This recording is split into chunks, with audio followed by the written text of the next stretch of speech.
বন্ধুরা, আজ আমি আপনাদের একটা করে সিঁদুর নিয়ে বলবো। সিঁদুরের নাম কাম সিঁদুর।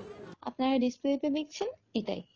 এক ধরনের সিঁদুর যা সাধারণত প্রেম বা কামনা বাসনার সাথে সম্পর্কিত। কারণ কাম সিঁদুর একটি বাংলা ভাষার শব্দবন্ধ, যা সাধারণত মধুর কথা বা প্রেমের কথা বোঝাতে ব্যবহার করা হয়। এটি একটি রোমান্টিক বা মধুর আবেগপূর্ণ কথার উল্লেখ হতে পারে, যা কাউকে প্রিয় বা ভালোবাসার অনুভূতি প্রকাশ করে।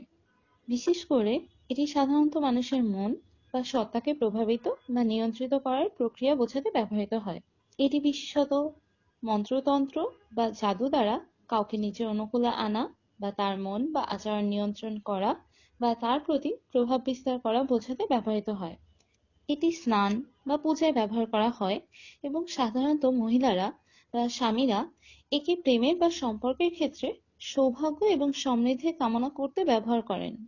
ভারতীয় সংস্কৃতিতে, বিশেষত হিন্দু ধর্মের বিভিন্ন অনুষ্ঠানে বা উপচারগুলোতে সিঁদুরটি খুবই গুরুত্বপূর্ণ।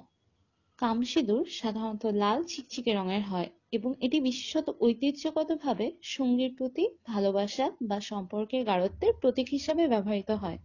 এই সিঁদুরটি বিভিন্ন স্থানীয় ও সাংস্কৃতিক রীতির অংশ হিসাবেও দেখা যায়। এমন বিষয়ে জানতে চ্যানেলটির সাথে থাকুন। সুস্বাস্থ্য